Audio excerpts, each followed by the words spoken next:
You're listening to Wisdom of One. You know you didn't have to take that fall, but you wrote your name on the wall. You got nowhere to hide, nowhere to run. You got nowhere to hide and nowhere to run. You got a charisma of 20, but a wisdom of 1. So, as you recall last time, you died again. Heroically died. Yes. So, heroically died after murdering half of the town, of the city, personally. I was a death machine. Yeah, but, so I'm trying to lawyer this our way into not being dead. Well, I don't know. Well, we're probably dead, but I feel like if the cask had fallen away from the structural support, it may not have actually caused the bridge to fall down. I mean, I don't know. I would really I don't care about that. I just want to revel in all the people I killed accidentally. That's pretty much the only way you can.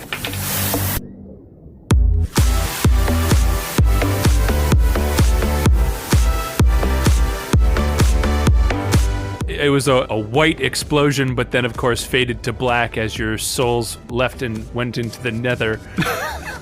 But you slowly start to feel this pain in your heads, pain behind the eyeballs, and you hear this faint creak and clank of chains. And as sensation comes back to your bodies, your faces all feel really tight, but you can also feel yourself kind of swinging back and forth, almost as if you were suspended by your feet, hanging upside down, swinging back and forth from chains. And as you open your eyes and are met with the bright, piercing morning light coming in through barred windows, you realize that is exactly what's happening. Both of you are hanging upside down from chains in a room with iron bars. So we've been pardoned for our heroism?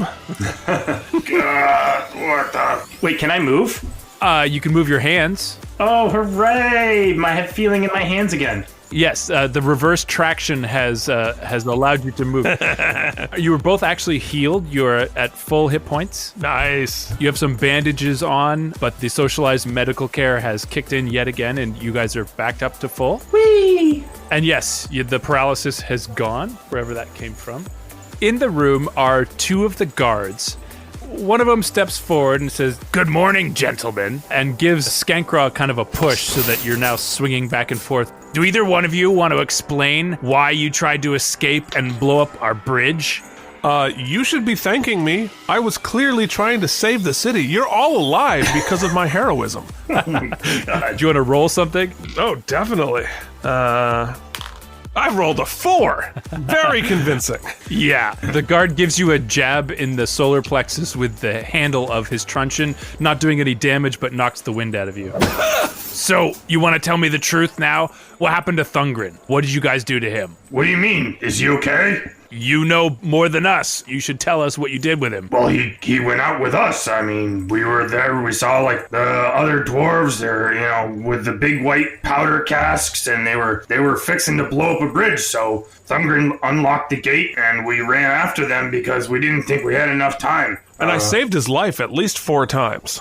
Jesus, please never believe this asshole over there swinging. I killed 15 people. He actually did kill a couple people.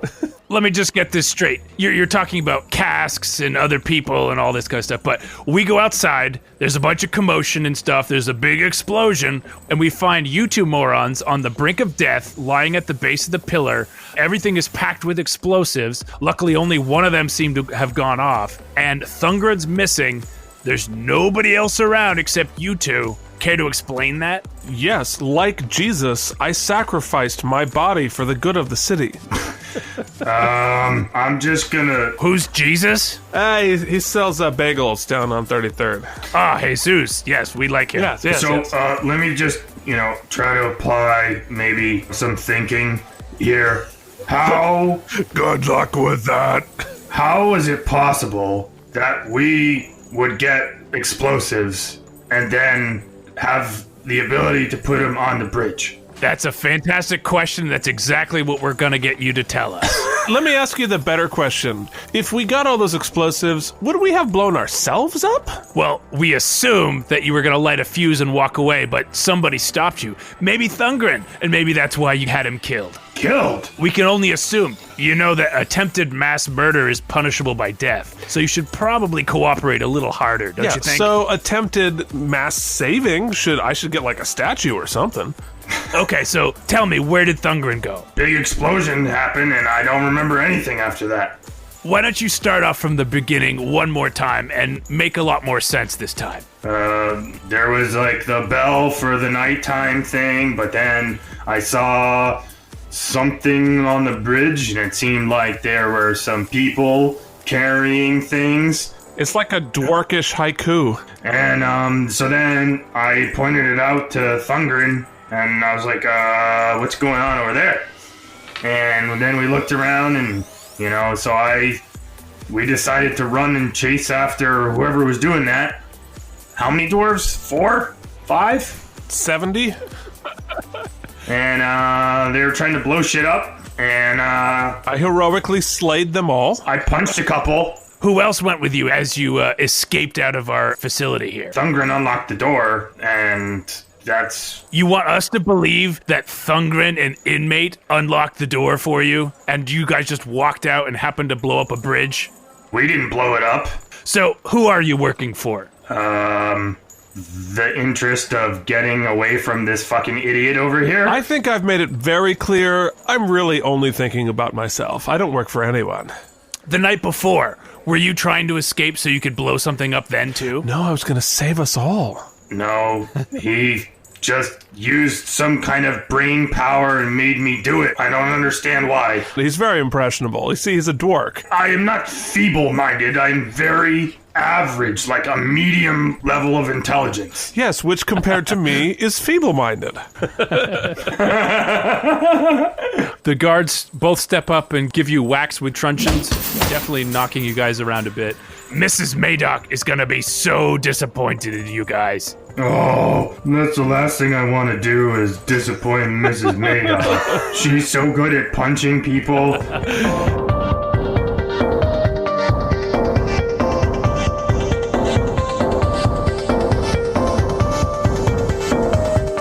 This basic line of questioning continues for the rest of the day. Do you guys want to try anything while dangling upside down, or do you just want to ride the day out of torture and accusations? Aside from just using the chance of me swinging by my feet to do some, like, sit-ups, since I'm dangling upside down anyway, I'm just gonna do crunches, between whenever they're beating me and questioning me. I've got to make sure my abs are still toned.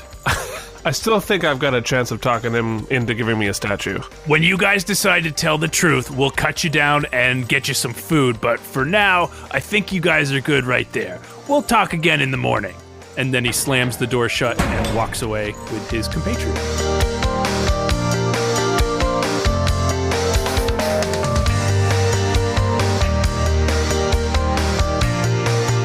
How are our feet tied? They are locked in with iron manacles. And are we in a part of the jail that we've been before? You have seen it. You've never been in this particular room. It's a place where people come in and out, and barristers might show up and talk with their clients. Or so, hypothetically, more secure as opposed to less secure? Probably so, yes. Okay, all right. Do I still have the half knife blade? Funny you ask about that. You could cut your foot off and fall out. You do indeed. It's in your prison pocket. It's tucked in the waistband of your pants. You feel it still there. It's half of a blade with no handle. What is the locking mechanism on the... I guess they're not really manacles. They're more like... Footicles. Podicles? Pedicles? Pedicles! There are 2 bolts that are holding 2 points of the closure, and both of those bolts have a locking mechanism in them so that you can't access it to screw it until you've taken the lock off. Then you could take a tool and loosen it. See, if he'd let me cut off his hand, he'd have a better chance of getting out. And how long is the chain that my feet are connected to? Yeah, I'd say about 4 feet. Okay, and how is the chain connected to the ceiling? An eye bolt in the ceiling. And how is the chain feeling that day? What? It's had better days, a little bit of rust, but it's all cosmetic. Ugly on the outside, strong on the inside. So can I just use a sit-up power to at least grab onto the chain and spend some time with my head up? Go ahead and do an athletics, although I'll be very generous because obviously you could do that with lots of tries, but just want to see. He rolls a 1 and does something hilarious. Oh yeah, you're paralyzed again. No, I got a 14. You pull yourself up the chain, you're looking at the manacles, you're holding the chain with one hand, but your other hand is free. Skankrod, how are you spending your downtime? I'm looking for the fast forward button because nobody cares about dork sit-ups. Okay. Do you want to try something with the lock and the blade, or should I fast forward? Well, yeah, it was going to be my next activity was going to be to try to pick the lock with the blade. Just give a roll. Oh, a 20, not natural. You're pushing, and it makes a click, and then you notice that the blade kind of sinks about half an inch into the metal, and it split the bolt in half. Wow. Ooh. And that one bolt is now very loose. Can I cast an insight about this blade? Do I feel like it's evil or something? Does that kind of distinction really matter? What is good? What is evil? It's effective. I'll hold it just tantalizingly close, but he can't reach it. Just lift it away from him. Hey, what's the deal with this thing? Do you think it's evil or something? It seems like it might be pretty useful. Do you want to do an Arcana or Arcana? Sure. It seems like it might be pretty useful. Yeah. It doesn't have a handle. I can totally tell you that. Dagon wants to go to work at the other bolt to try to release his own feet. Go ahead and roll again. Oh, that's probably not going to do it. Yeah, 11. You're able to actually cut through the metal with enough pressure, but this time when you did it with the bolt, you broke the lock mechanism, but the bolt didn't loosen. It's still very tight. Right. Excuse me, dork servant? Please cut me down. Shut up. I'm doing stuff. And a voice from the corner of the room says, "Okay, gentlemen, I've been listening to the nonsense that's been going on in this room all day long, and I think I have a pretty good idea of what happened here. Who are you? How would you guys like a chance at early parole?"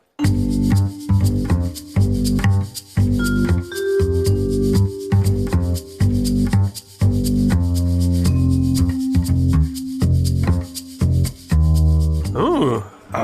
Yes. I'd like that. But who are you, please? It seems like everyone's falling over themselves to blame you, but personally, I think Thungren followed the dwarves down into Kalmagar. Excuse me? Kalmagar, to the dwarven city that exists below us. Surely you're aware of the entire city below our city. yes, of yes. course. Like if my computer doesn't work, I call Mugger and he comes fix it. Yeah, exactly. So who is the person speaking? Can I see them? He's definitely standing in the dark. He's wearing very well-worn armor. Looks pretty basic. He's wearing a brown cloak, and you know that that is a sign of a member of the guard who is essentially a beat cop. They will patrol various parts of the city, and they're the low-level hands-on. They're the stop and frisk guys. And they also tend to know the local area the best, and they tend to be the most useful for the common person. So he's like, I think he followed the dwarves down, and I don't know what happened to him after that, but I believe what you guys said. I'm a very honest person. You want to roll performance for that? No need. I'm a very experienced beat cop, and I know you're full of shit. So here's the deal. If you guys agree to help my compatriot find Thungren down there, and you do so without getting caught, then I guarantee that the charges against you will be dropped and you'll walk out free men. Sold. Agreed. Thank you. What's your name? My name is Kellerin. Calorin. He lowers both of you down slowly and gently to the ground and removes the shackles from your ankles. He throws down 2 bags at your feet, and in those bags are all of your possessions that you had before you were arrested. So anything that was on your character sheet as a possession, you now have. Yay! Oh my god, my plus 70 sword and my huge pile of diamonds? Exactly. But what you do have is your original focus crystal. Nice. I have nunchucks back. Whee! And some darts. Nice. Actually, shuriken. And a door key to your monk box. Yeah, my monk box. So he says, the reason I'm picking you guys instead of actual professionals who are good at their jobs is that we're not allowed to send members of the guard down into Kalmagar. There's some diplomatic tensions going on, and we can't really accuse them of anything without proof. But how can we get proof without sending someone down? And you guys are the only people that we know saw the attackers. So you might be able to recognize the guy who ran away, or maybe there's something about their clothes that you happen to remember or anything like that. You have a better chance than the average fool off the street. Well, I'm really known for my diplomacy, so I made a really good decision. Yeah, so don't get caught so that you don't actually have to talk to anyone in authority down there. Do your best, have fun, express yourselves. It's not whether you win or lose, but whether or not you have a good time and you try really hard. Oh, that's great advice. Thank you. Yeah, it's not really whether I win or lose, it's whether I win more than Scott. Dagan. Oh, I'm sorry, Dwark servant. Just help my colleague follow Thungren and help avenge him or help him, depending on whatever it is that you find there. Great. Okay. Don't get caught. He touches his bracelet, makes a couple adjustments, and he says, okay, Now you're set to 300 feet. We're not letting you off the hook yet because we know we can't trust you. You're gonna miss me. And says, all right, here's a piece of paper with an address. Get to here and my colleague will find you. and he walks out the back, unlocks the back door, and leaves it open, and disappears into the street. Nice. Awesome. Okay. Run, Spot, run! So, Froyo? What? Should we get some Froyo? We're free. I don't know what Froyo is.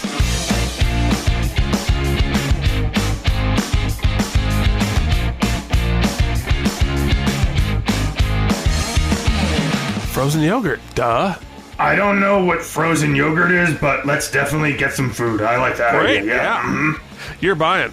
Where do you guys want to go? I assume you gear up and everything? Yeah, one of the things I want to do is like try to manufacture some kind of handle for this knife daily. Do you have a I could make it out of stone, maybe. stone handle? Sure. Sure. Everyone loves a stone-handled knife. Yeah, just roll. I mean, whatever. Wow. Yes.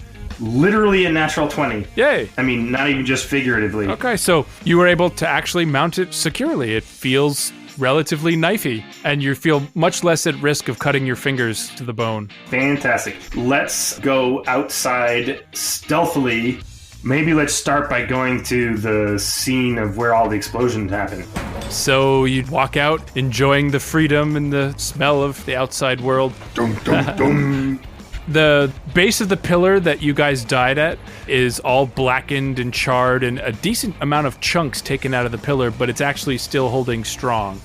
Scorch marks everywhere all around it, but if you want to do like an investigation or perception, whatever you're better at, I sure do. and check it out. Fine.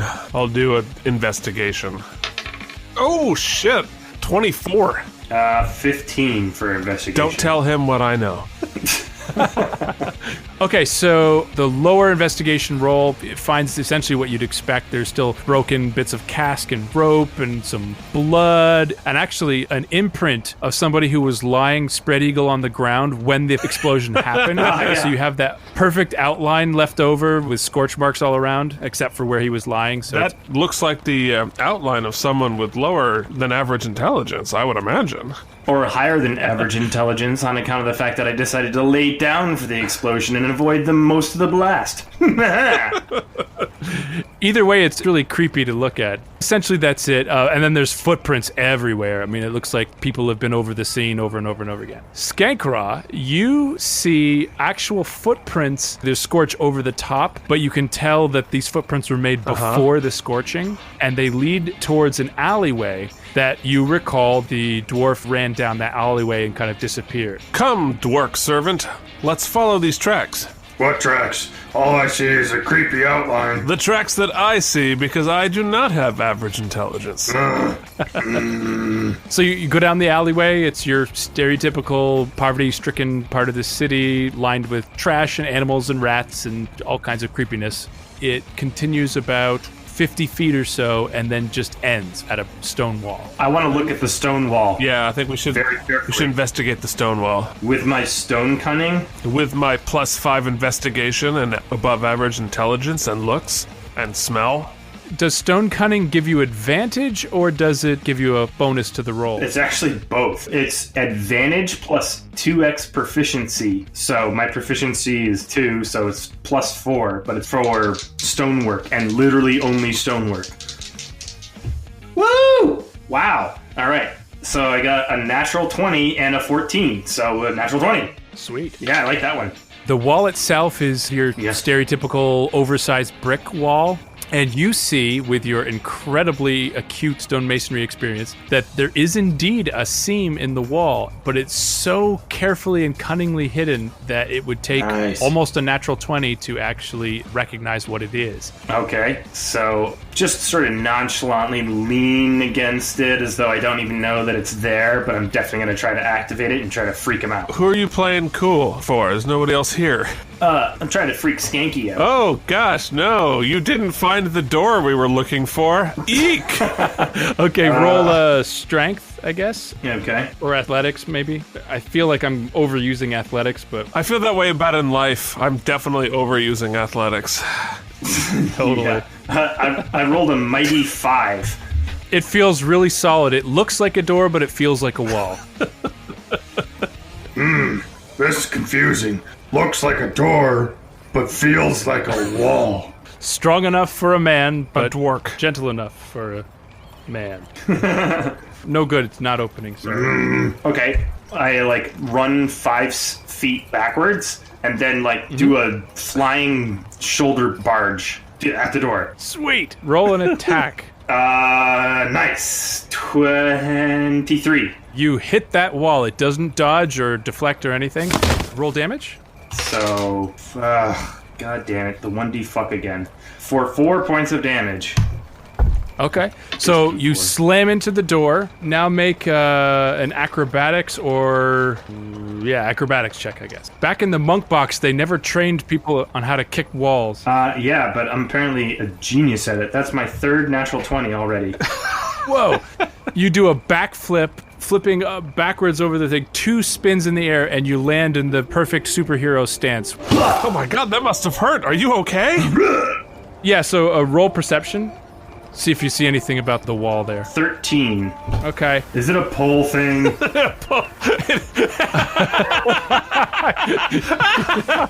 Yeah, just see the side. Well, I know you can't read, but pull. Do I have to pull it?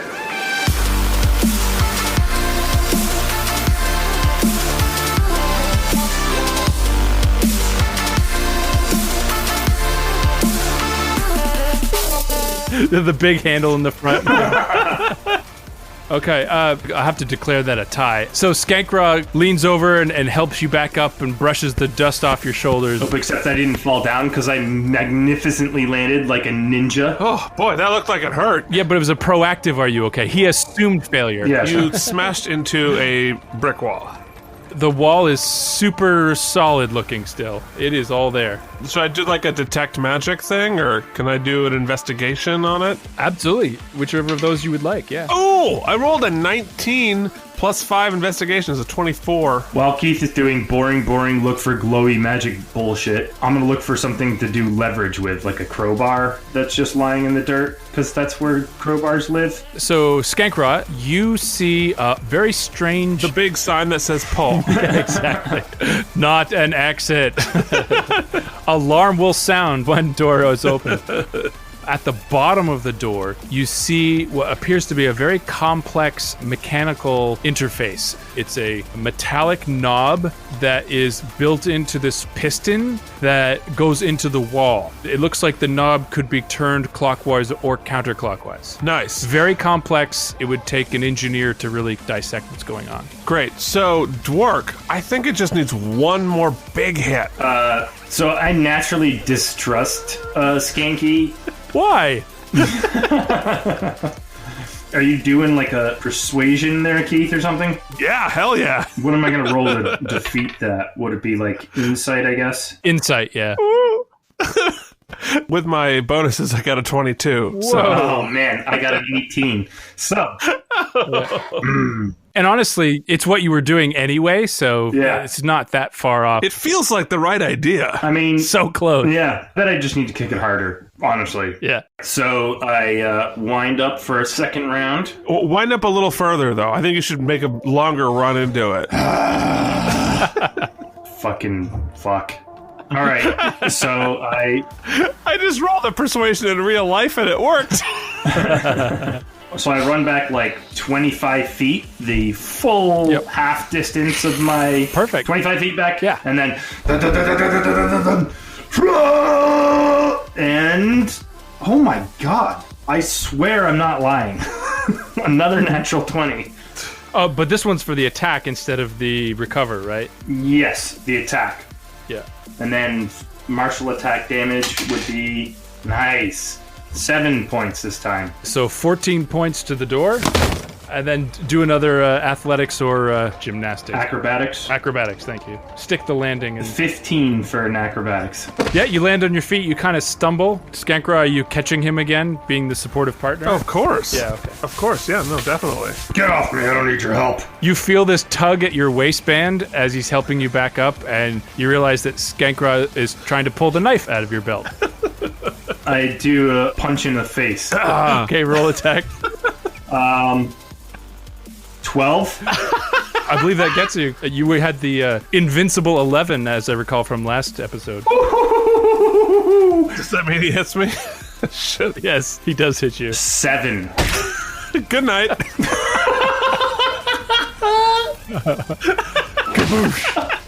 Yeah, you gotta say this for me. I die a little faster every night. So as Skankra's limp, lifeless body crumbles to the ground, a piece of paper flutters up in the air and rests upon his unconscious chest. And you realize that it's the piece of paper that was given to you by Kelleran with the instructions on what to do next. And what does it say? It had an address for you to go to in the Lowe's where you would meet up with the compatriot that you're supposed to be helping. Oh, right. All right. We're the best people to do this with. The DM loves us. So maybe that person knows something about healing?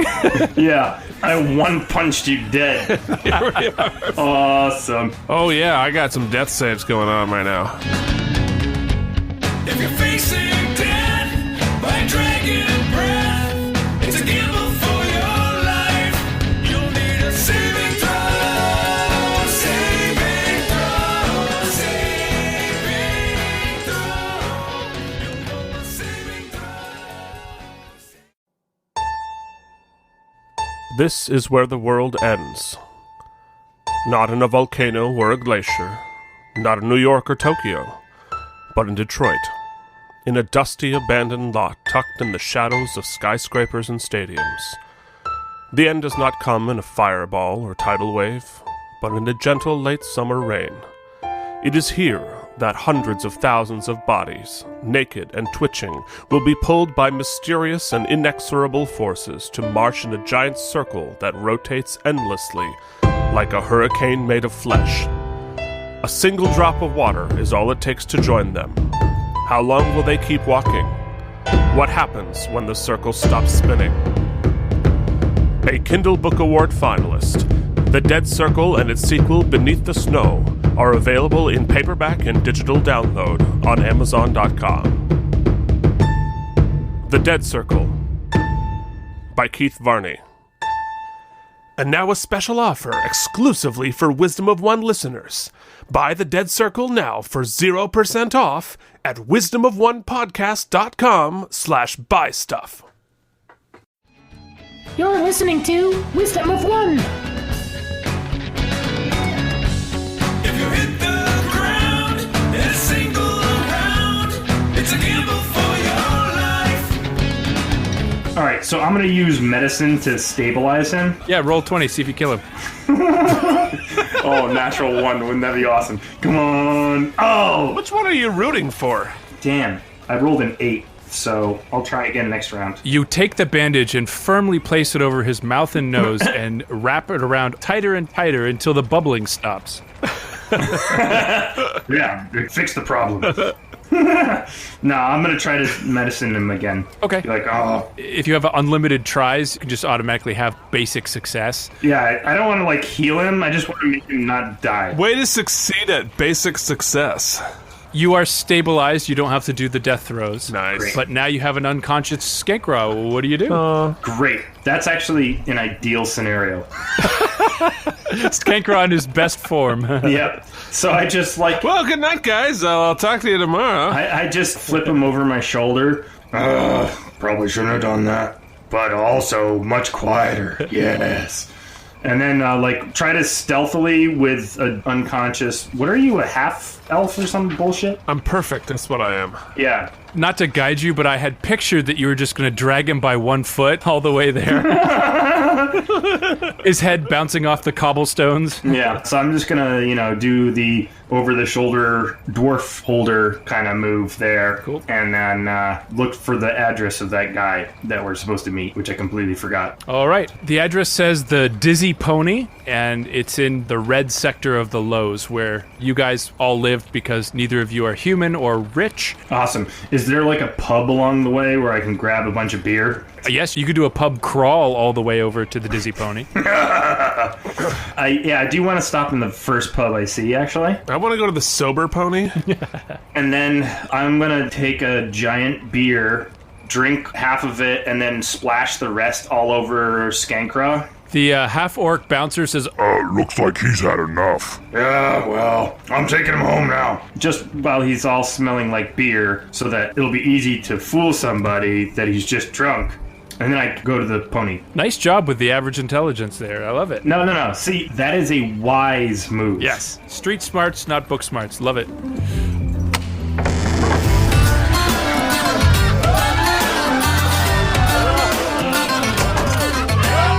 Okay, yeah, so the Dizzy Pony is everything you'd expect a D&D campaign tavern to be. It is run down and dark. It has a beautiful stone bar. It's smooth and perfect and looks really expensive. All of the furniture, however, looks exceptionally cheap and looks like it gets replaced on a weekly basis. Almost like it gets broken over the bar and other people on a regular basis. Nice. There are all kinds of dark corners where there are obvious adventurers waiting for their adventure to start. You walk in and someone says, "Are you the wizard that I'm supposed to meet here?" Yes. You said what now, Skanky? I think what you said was... Yes. There's another person sitting in the corner in the shadows saying that I was told to look for the Order of the Snuff Box. Is anyone the Order of the Snuff Box? Yep, that's me. Yep, that's me. What did it say on the paper, but like, who was the person that I'm supposed to look for? Kelleran told you verbally that his compatriot would recognize you. Yeah, so I'm just gonna like meander up to the bar, get a beer, and then like sort of wander around the room a little bit, looking for a place to throw this body. You should probably wake me up because the description was an incredibly handsome half-elf with a dwarf of average intelligence. One of the human bartenders says, what's his story? He's not going to die on us here. We don't like dealing with bodies if we didn't create them ourselves. Yeah, well, he got a little mouthy. You'd understand if you heard him talk. He's not gonna die. He's quiet now. I mean, technically, I've got that little, like, skull with the X's over the eyes on my character sheet right now. Okay, they serve you. You guys have money, so money gets traded for goods and all that stuff. I'm going to like go over to a corner and put him at a table and like prop him up against the chair and then sort of just At least Weekend at Bernie's me. poke his eyes and like draw dicks on his forehead with markers or something. There's a noise coming from the opposite wall where there is some sort of game of chance going on, and there's a very small crowd in front of it. It looks like you take a disc and you drop it down, and it looks like it's a person versus person gambling, essentially. There's a sign there that says, "Try your luck at Plinkton. Delicious. Amaze your friends, beat your enemies, earn limitless cash." Dagon will reach into Skankra's pouch of money and then carry him over to wherever that is, sit him down, and say like, "Oh, He's betting. Here he goes. use his hand to drop money onto the table." How much are you betting? It's like a full-on Weekend at Bernie's here. How much money does Skankra have? 3 gold pieces, 5 silver, and a handful of copper. Awesome. I take all 5 of his silver pieces and plop it onto the table. A bar rat type guy walks up and says, "That's a little steep, but I'll bite." And he puts 5 silver into the bowl next to it. So what happens is you challenge somebody by putting money in, they respond by matching that, and then both of you drop a Plinkton chip. Not Plinko, but Plinkton chip. Yes. And it lands on a number in between 1 and 20, and whoever gets the higher number gets both bowls worth of coins. Oh, here we go. I'm gonna roll my Plinkton. No. You don't get to roll. You're not awake. So I roll a 20. Yep, roll 20. 13. Oh, bad luck, friend. I got 14. He takes the 5 silver. Oh, that sucks, Skanky. I'm gonna shit in your mouth. I take my fingers and just pull down on Skankra's mouth and be like, Skankra's sad.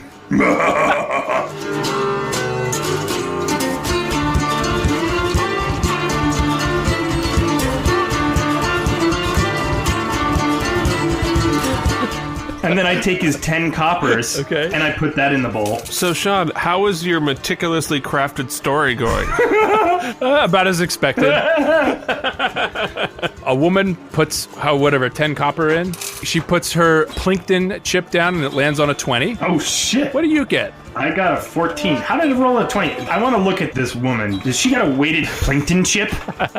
No, she got it from the basket that's in the front of the thing. She could have pulled something fancy out of it. But Start a fight. Start a fight. do you want to blow his gold too while we're at it? Yeah, I'm gonna do one of his gold. I'm gonna be like, triple or nothing. Because I'm sure that's what triple of 10 copper is a gold piece. So everyone kind of pats their pant pockets. Someone comes up with a gold piece and steps forward, puts it in his bowl. All right. And 2. And they get an 11, so they take your gold piece. Thank you, kind sir. He's very sad. So then I bring it back over to the table. Okay, so a high, soft voice comes out. Hi, guys. Are you the one I'm here looking for? I don't know. Are you? Hello. Is it you I'm looking for? This very small human female sits down. She's got a bit of buck teeth and some freckles going on, short blonde hair. She says, "Hi, guys. Kelleran said you'd be here, or I'd find you trying to flee the city. And he wasn't sure which one it was going to be, so I checked the city wall first. But I came here, and you guys actually showed up. I'm surprised. We're really classy. Wow. Yes, well, Skanky over here, he's really annoying when he's talkative, so, I made him quiet. He looked really hurt.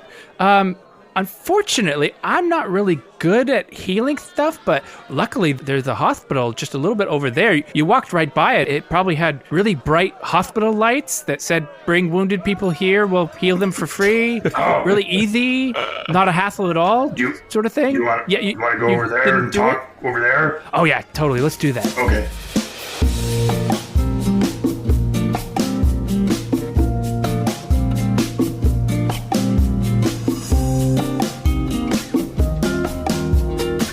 So you guys walk into the hospital. A overworked-looking middle-aged woman takes Skankra back, and you hear various machines and chisels and tools and stuff like that. So, Skankra, you are back. Ha ha! Thank you, Obamacare. Out there in the waiting room, she says, "Hi, my name's Kaylee, and I'm Kelleran's compatriot. He hired me to help you guys do something in the Hive, which, of course, as you know, is the slummy part of the Dwarven city. In the humans, we call it the Loathe, and they call it the Hive, because everything's symmetrical like that. And I like things symmetrical. That makes a lot of sense. I'll explain what that means later, dork. Average intelligence. On the human side, the higher up you go, the richer you are. On the Dwarven side, the lower you go, the richer you are. Ooh. So both poor parts touch each other, and that's probably by design, I guess. But anyway, getting into Kalmagar is really tricky. I can go in and out myself really easily, but you guys wouldn't be able to follow me because you're clearly incompetent. What? I'm not willing to get caught, but we could try to sneak you in and set you up as like businessmen. I have some papers, and if you could pretend to be businessmen and make the guards believe it, that might work. Or I'm an excellent businessman. if there's some other way to get in there that you know of that we haven't checked out yet. I found a door, but it's very heavy. Oh, it's locked, I assume? Or was it just a pull door and you didn't pull it? I just tried to kick it in. I feel like if he hits it just one more time, we'll totally get through. Okay, well, why don't we try that? So Skankra, and I learned your name already. That's how good I am. Oh, thanks, Carl. You're all 100%, and I think we're ready to go unless you guys needed to do something. You wanted to lose more money at the game of Plinko? Or Plinkett? Plinkton? That's more Skankra's kind of deal. I don't gamble. I'm a monk. Oh, true. I will kill you in your sleep. But first, let's go through the door.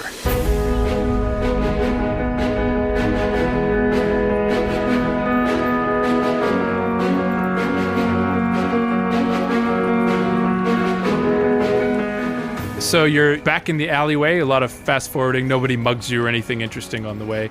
And she looks at the door and says, oh yeah, I see what this is. And the incredibly complex mechanical device that Skankra noticed, she reaches down and twists it, and you hear a click and the door opens. I think you should just hit it one more time. I should hit what one more time? The door. Your stupid face? So the door opens up and there's a very narrow, very rough-hewn tunnel that leads down into the ground. It is not a finished tunnel by any means. It doesn't look particularly solid. Don't touch the walls here. They look rather unstable. Aw, let's get down there. Let's do it. I want to go stealthily and checking for things that are going to kill me. So how about you let me go first? I've done this sort of thing before. But before we do, let's figure out the whole light situation. I don't need light. Skankra, you're a half-elf. Can you see in the dark okay? Yes? Yes. I don't know. Yes, you do. Great, whatever Scott said. Okay, so you guys don't need any help. So we're clearly not going to bring torches or anything because our whole point is not to get caught. So she takes out... Oh, dark vision. Hell yeah. She takes out these goggles and puts them on. They have a red glass over them. And she says, I wasn't gifted with seeing in the dark, but this should help. Is there anything anyone wanted to do before we went in? Because after that, we should probably be kind of quiet, don't you think? Okay, let's do it. Okay, I'm going to go in the back because I don't trust this idiot trying to pickpocket me. I can't imagine why you wouldn't trust me. You go in front. I'm very trustworthy. So she very silently heads off into the darkness. All right. Go ahead and roll stealth, everybody. I got a 6. I'm really stealthy. 22. So you guys are doing the best you can, and Skankra's making a lot of noise. Shut up, you idiot. Be quiet. You continue about 5 minutes. The tunnel continues at a steady downward pitch, and then it comes to another stone wall, but you get the sense that you're on the inside of the stone wall. Kaylee feels around the edges, and then you hear like a click, and the stone wall slides to the side. She sticks her ear to the wall and says, I don't hear anybody out there. Does anyone else hear anything? Perception. Go ahead and roll perception. Ooh, 18. Holy balls. I perceived the crap out of it. 18. And then, Dagan, what did you get? 7. So, Skankra, you hear faintly off in the distance what sounds like whispers in the hallway that you would be looking into from this cracked open door. Guys, they're whispering. Shh. Dagan wants to press his ear right up against the wall. Okay. 7. So with your ear plugged by the wall, all you hear is the humming inside your own head. You guys, I hear humming. Kaylee says, oh, that's right, I can hear them too. Do you want me to sneak out and see who they are, or do you guys want to come out and do a surprise attack? How do you guys want to handle this? How dark are we going right from the start? You should definitely sneak out in front. Fantastic. She very quietly disappears into the darkness, and about a minute later comes back, again, very skillful, and says, okay, there's 4 dwarves. They're not guards, which was what I was afraid of, because we really shouldn't be killing guards. But these guys, they appear to be some sort of criminal gang. I can recognize them because they're wearing leather jackets, and all bad guys wear leather jackets, right? So No, totally. They're like the T-Birds from Greece. I'm sorry, I don't know musical theater. Maybe we can take him out quietly. So do you guys want to stealth up to him? Yeah. So everyone roll stealth. Boom, boom, boom. Ooh, Oh, Jesus, Murphy. 18. 7. Skankra the Silent But deadly. creeps forward You see 4 figures kind of gathered around a very faint campfire-y type thing. The hallway that you're in is much more finished. Everything is smooth, polished stone. But yet these guys are building a fire right in the middle of it. There's kind of trash about. They're very disrespectful of the work that was put in to finish this area. So Skankra, you're there, and so is Kaylee. A 7, however, gives them a chance. As Dagon knocks into the side of the doorway, it creates a clunk. The doorway shakes on its hinges a little bit, and 2 of the figures look up and over. We've got visitors, boys! And they pull out crossbows. Nice. Excellent. Just as planned.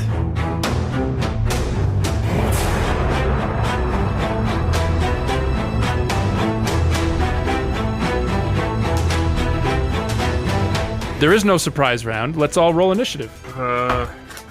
Nice. 3.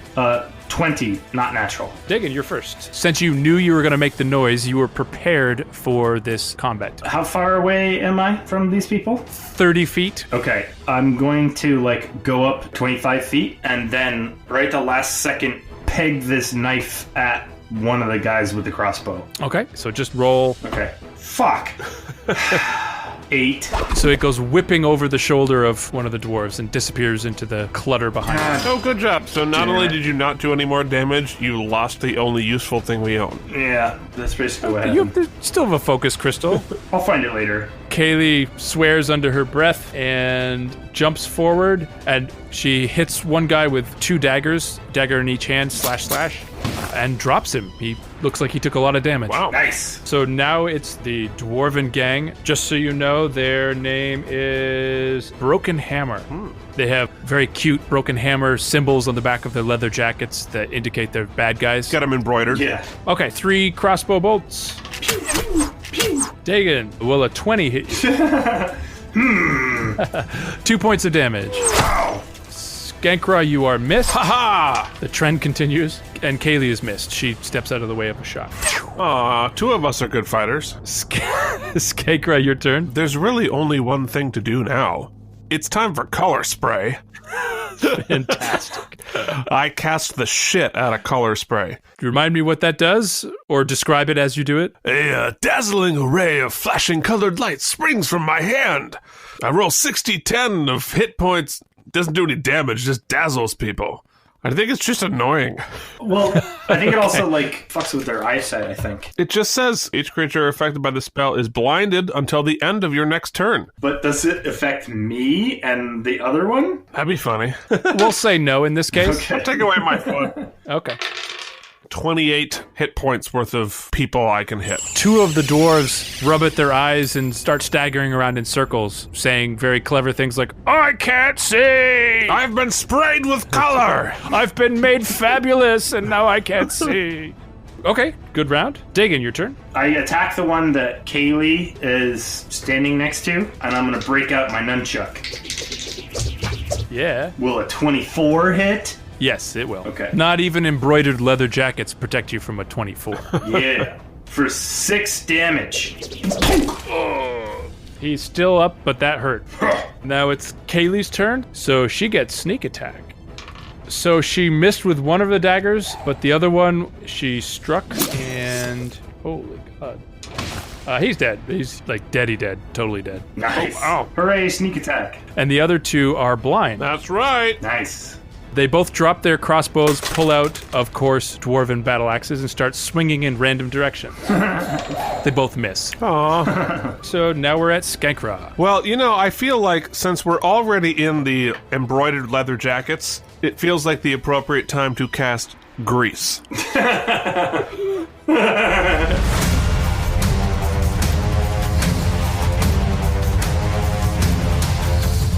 Slick grease covers the ground in a 10-foot square centered on a point within range, blah, blah, blah. When the grease appears, each creature standing in the area must succeed a dexterity saving throw or fall prone. The creature that enters the area, Scott, or ends its turn there must also succeed a dexterity saving throw or fall prone. Yeah. Scott. Yep. One of them is standing and, in fact, looks more stable than before somehow, and the other one falls flat on his face. Dagan, your turn. It's a area of grease of how long? How much? 10 feet square. A 10-foot square. So I will nunchuck the guy on the ground. Yeah, that's going to hit 23, so... Oh, yes. Nice! 7 damage. Oh! It's not enough that I'm blind and falling down. You have to hit me, too. So Kaylee is going to combine action, and she's going to hide as a free action, and that she does really well. She disappeared. She just disappears and then steps out of the shadow and throws a dagger, and... Oh, things were going so well. Are we dead yet? So she throws her dagger, it bounces off the wall, ricochets, and then hits her square in the chest. 18 points of damage. Holy fuck. She alive? Ouch! That really hurt. I can tell we're rubbing off on her. Yep. I started off the round so well, and then it went so badly. You should have done color spray. That's right. All right, so the dwarf who is lying on the ground successfully gets up and takes a swing at Dagan. Good job getting up. Will a 12 hit you? No. So he misses you with the battle axe. Nice. The incredibly competent dwarf throws a hand axe at Skankra. Will a 9 hit you, Skankra? No, because I'm very powerful. The hand axe goes zipping past you. You step deftly out of the way. Try again next time, dwark. Skankra, your turn. Aha! Oh, I hadn't planned anything. Shocking. Let me see. I'll cast Firebolt. Boring. Ooh. I hurl a mote of fire at a creature or object within range. Take 1d10 fire damage. Which one? I don't know. The wounded one or the one who threw an axe at you? You what, threw an axe at me, of course. Because fuck that guy. So go ahead and roll your attack then. All right. Yep. So total of 17. All right, that hits. Now roll your damage. 8. Ah, fire bad! Dagan, your turn. The guy who I had previously chucked my nun at, I wish to continue chucking a nun. Okay. And 17 to hit? Yes. Nice. For 6 more damage. He is wobbling on his feet, but is still there. You know how it is in D&D. Until you're at 0, you're basically 100%. Yeah, I exactly. feel like he just needs another color spray. Kaylee throws her other dagger, and it hits the ground and kind of skitters into all the slimy muck and out of play. Damn it! You know, Carlsbad, you used to be good. What happened? I'm hot and cold, you know. Yeah, fair enough. Oh, so then it's the 2 dwarves. So one takes a swing at, Kaylee, and natural 1 again. Ooh, what's gonna happen? Book of Random. Okay, so the Book of Random says he is suddenly unguarded. All enemies who can reach him get an immediate attack of opportunity. Nice. Color spray! So that's me? Oh, fuck. Will a 12 hit? Nope. Fuck. But she hits him with her short sword for 9 points of damage, and he drops dead. Skankra, did you also want to attack? Because the color spray could affect the other one, if that's truly what you were doing. Oh, I think I want to cast Floating Disc. Great. Maybe he'll trip over it.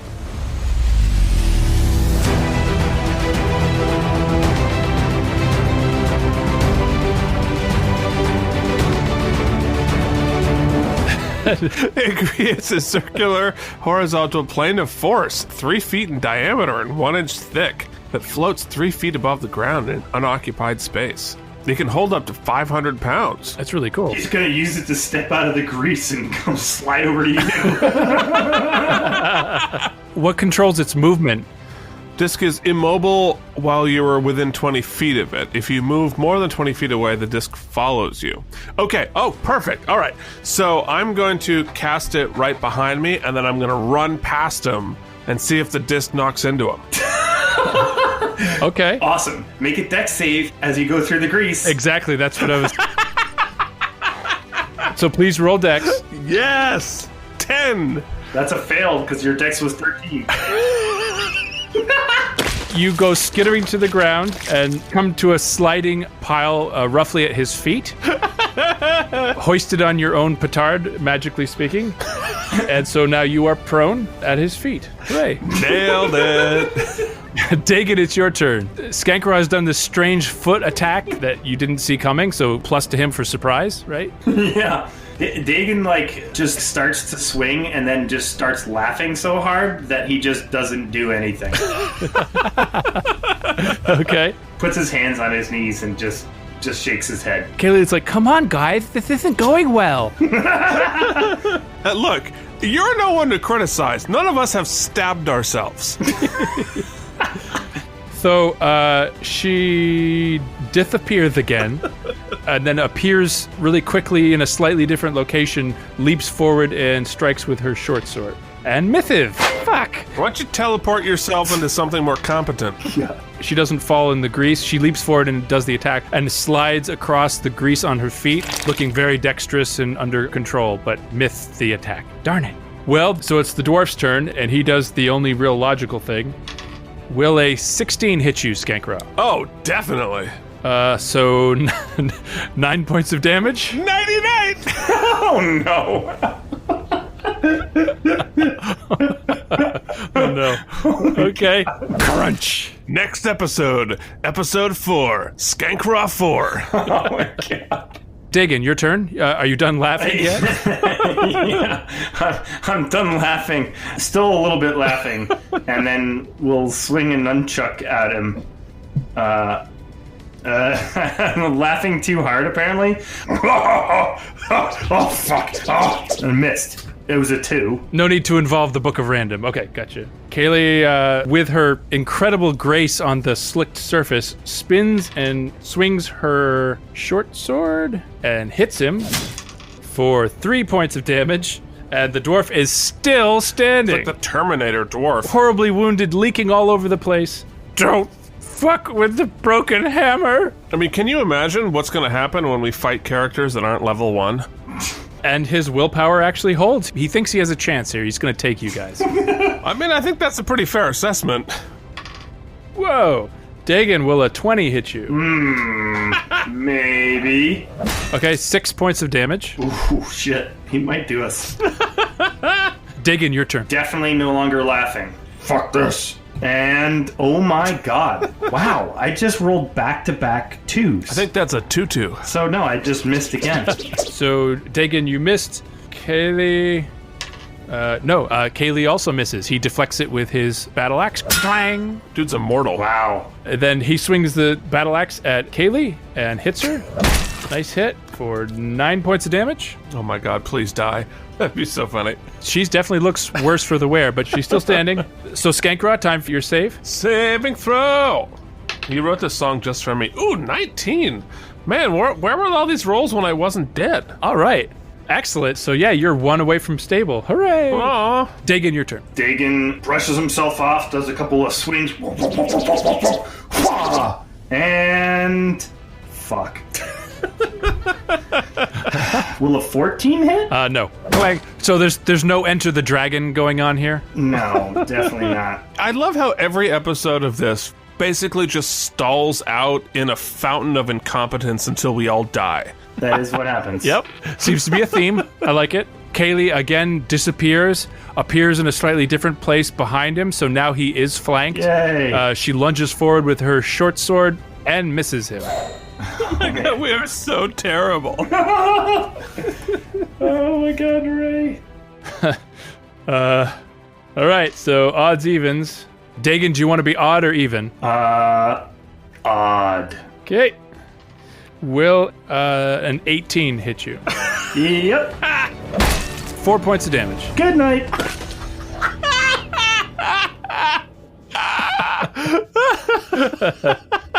This dude was right. He was right to stand his ground. Couldn't go. And he probably has like 1 hit point left. We are so bad at this.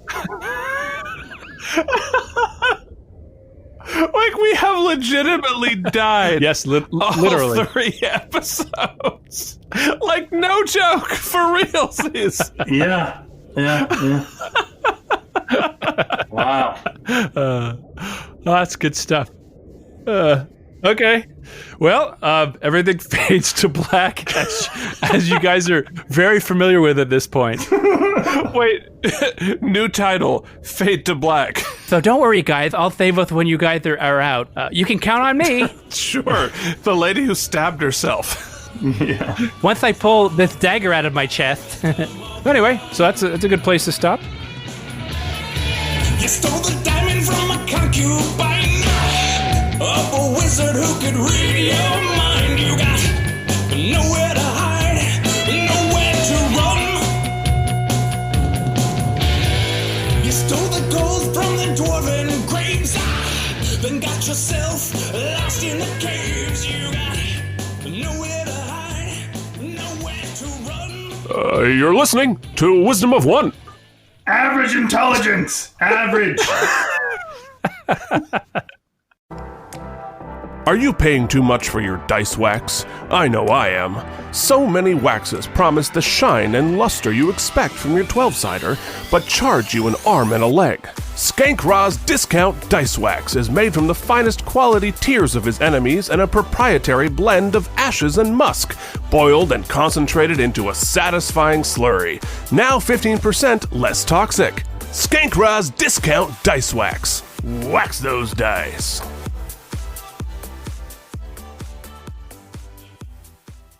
I'm gonna tell you a wisdom. It's a wisdom of one. Thanks for listening to Wisdom of One. If you enjoyed our particular brand of nonsense, please leave us a rating and review on your favorite podcasting service. We can be found online at wisdomofonepodcast.com and on Instagram and Facebook at Wisdom of One Podcast. You can email us at info@wisdomofonepodcast.com. Stay tuned for the next thrilling episode in which Dagon and Skankrock get into a petty squabble about nothing, ignore all of Sean's plot points, and most likely wind up dead.